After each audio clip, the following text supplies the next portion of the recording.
Bonsoir à tous, bienvenue à ce flash d'information. Le CESEC fait sa rentrée. Le Conseil économique, social, environnemental et culturel a ouvert sa première session ordinaire 2025 aujourd'hui à Abidjan. Le président de l'institution, Eugène Aka Awele, a évoqué les perspectives pour 2025 ainsi que le renforcement de la coopération institutionnelle. La cérémonie placée sous le sceau de la coopération et du développement s'est tenue en présence du haut représentant du président de la République, Alassane Ouattara, ainsi que du président du Conseil économique et social du Bénin, invité d'honneur. Je vous propose d'écouter un extrait de l'intervention du président du CESEC, Eugène Aka Awele.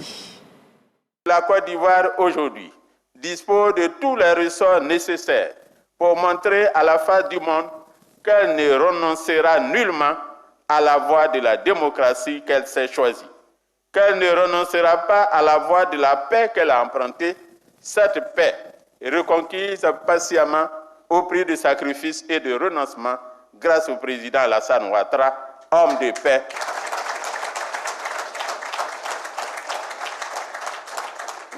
Inlassable bâtisseur et grand visionnaire.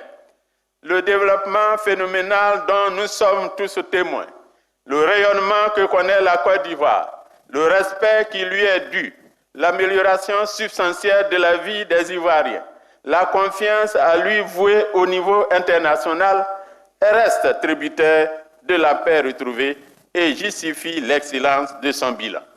Nous n'avons donc pas le droit de remettre en cause les nombreux acquis de ces dernières années de prospérité et de développement qui font notre fierté.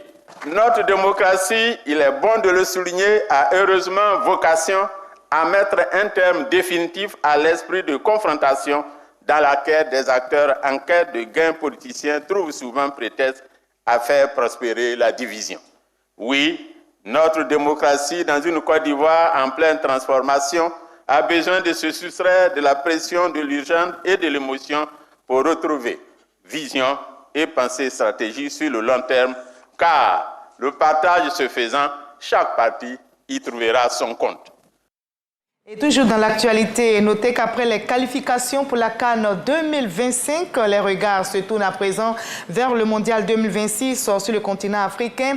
Les 5e et 6e journées des éliminatoires de la Coupe du monde de football pour la zone Afrique ont débuté mercredi et s'étaleront jusqu'au mardi 24 mars prochain.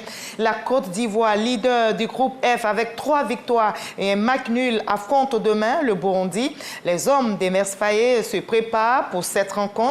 Les éléphants champions d'Afrique se sont entraînés hier à Rabat, au Maroc. Et ce jeudi, ils ont rallié Meknes où le match se jouera à 19h GMT. Les Ivoiriens déterminés à participer à l'édition 2026 du Mondial en Amérique tenteront de s'imposer au Burundais. On va juste croiser les doigts pour cette victoire.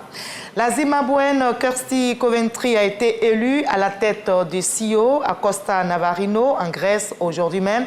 Elle succède à Thomas Bach en poste depuis 2013.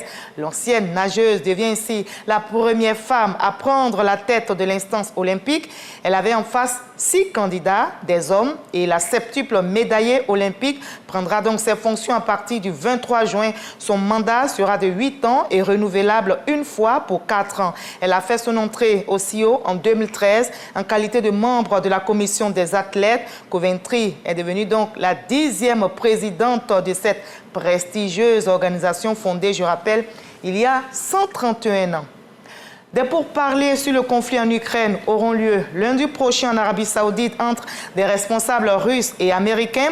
De son côté, Moscou a accepté de cesser les frappes uniquement sur les infrastructures énergétiques en Ukraine et seulement pour une durée de 30 jours. Le président américain Donald Trump, déterminé à obtenir un cessez-le-feu rapide en Ukraine, a parlé cette semaine même à ses homologues russes, Vladimir Poutine, et ukrainiens, Volodymyr Zelensky. Mais Moscou, je rappelle, a fixé ses exigences pour toute trêve, acceptant uniquement un moratoire de 30 jours limité aux cibles énergétiques qui n'a pas freiné les attaques aériennes.